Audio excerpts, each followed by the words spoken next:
Hey, good afternoon, Stellar Sixes. Thank you for a great week. I think we're off to a really good start for this second semester, and I hope that you agree with me on that score. I have an exciting announcement for next week, and that is that clubs are starting up again. I know a lot of you really enjoyed the clubs. I did too.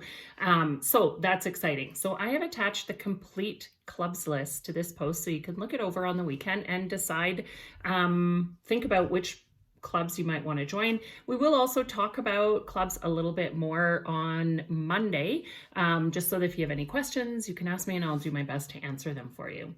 All right, so again, speaking of next week, I just want to remind you, please, to check the weekly meet schedule, the synchronous learning schedule, the timetable, whatever you want to call it, carefully.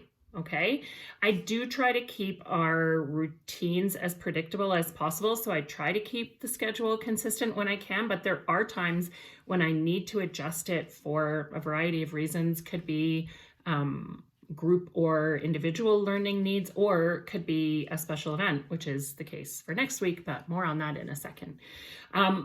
About the most up-to-date timetable. So your parents are going to be finding out in the Friday message today that I'm not always going to be sending a Friday message every week with the timetable in it.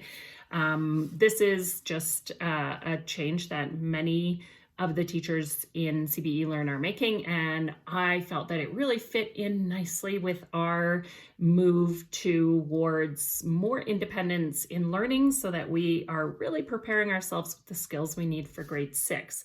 So, as always though, I do post that schedule consistently in Google Classroom. So every Monday at 7 a.m., the week's timetable goes up in the stream, and I know that it gets pushed down over the week. So that's why I also put it in the classroom information section, and that's consistent with all CBE Learn teachers. So you can always find it super easy, and your parents can always find it too. You just let them know to go to your Google Classroom, not the stream. Click on that classwork tab at the very top, go to the classwork page. I know you guys know that that is the most important page in the whole Google Classroom, right? You go to classwork, and in that very top section called classroom information, there will always be a material. And when you click on the material, it will have the attachment of the most current schedule. So that's where it's going to be. That's where you need to locate it every week. All right. And the reason for that is just simply this. We really don't get a ton of time with each other every week, right?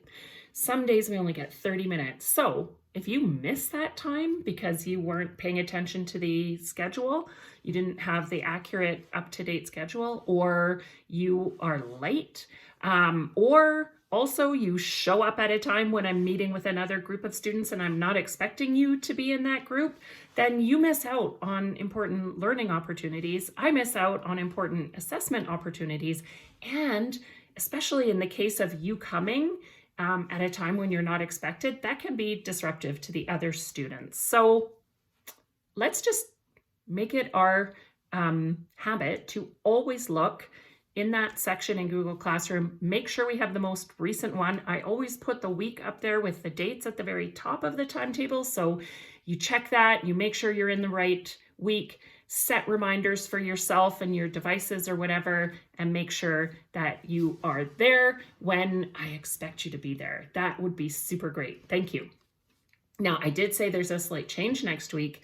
And one of the reasons for one of the changes is that we are taking part in a virtual school visit with Canadian author Lawrence Hill. I'm so excited. He is such an incredible author. And we're doing this as part of a program with the Edmonton Public Library to help kick off Black History Month.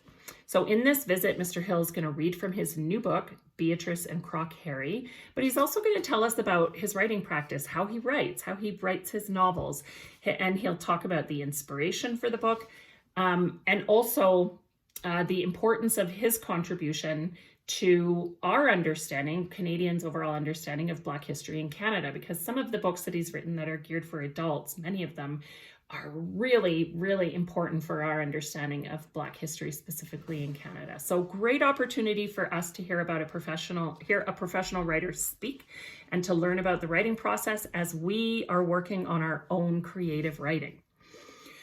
Okay, last of all, for those of you that are still here and still watching, I have a little task for you to do. So similar to yesterday, for those of you who did the task, you're going to send me an email, okay?